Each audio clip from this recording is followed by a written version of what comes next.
नमस्कार दोस्तों, कविता पाठ कर रहा हूँ। पोंटा साहब के नज़दीक एक खेत में खड़ा होके, पीछे पहाड़ियाँ भी हैं और हरियाली भी है। खेत के बीच में खड़ा हूँ। ये गेहूं का खेत है। तो आशा करता हूँ आपको मेरी ये कविता पसंद आएगी। कविता का शीर्षक है व्यक्ति निर्माण। व्यक्ति निर्माण।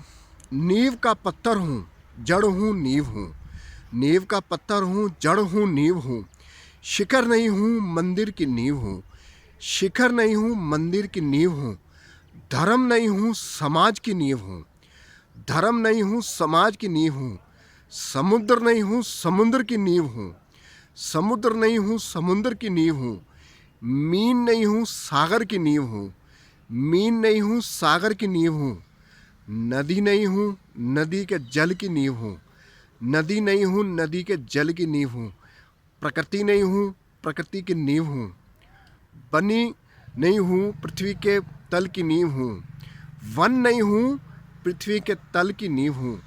पक्षी नहीं हूँ, पेड़ की नींव हूँ। पक्षी नहीं हूँ, पेड़ की नींव हूँ। संतोष नहीं हूँ, त्याग की नींव हूँ। संतोष नहीं हूँ, त्याग की नींव हूँ। परिवार नहीं हूँ, घर की पिता की नींव हूँ। बालक नहीं हूँ, माँ की ममता की नींव हूँ। बहन नहीं हूँ, बहन के स्नेह की नींव हूँ। पत्नी नहीं हूँ, अर्धांगिनी के प्रेम की नींव हूँ। लालच नहीं हूँ, लालच के त्याग की नींव हूँ।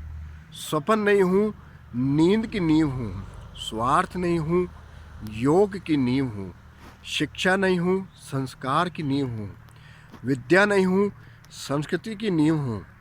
पुस्तक नहीं हूँ, ज्ञान की नींव हूँ। गीत नहीं हूँ, शब्दों की नींव हूँ। मैं शरीर नहीं हूँ, आत्मा की नींव हूँ। मैं शरीर नहीं हूँ, आत्मा की नींव हूँ। ये एक व्यक्ति निर्माण की कविता थी, जिसे मैंने बड़े भाव से बहुत दिन पहले लिखा था। आशा करता हूँ आपको मेरी ये कविता पसंद आई होगी। धन्यवाद, शुक्रिया, मेहरबानी। Please subscribe my channel Kavita by Raghav. धन्यवाद।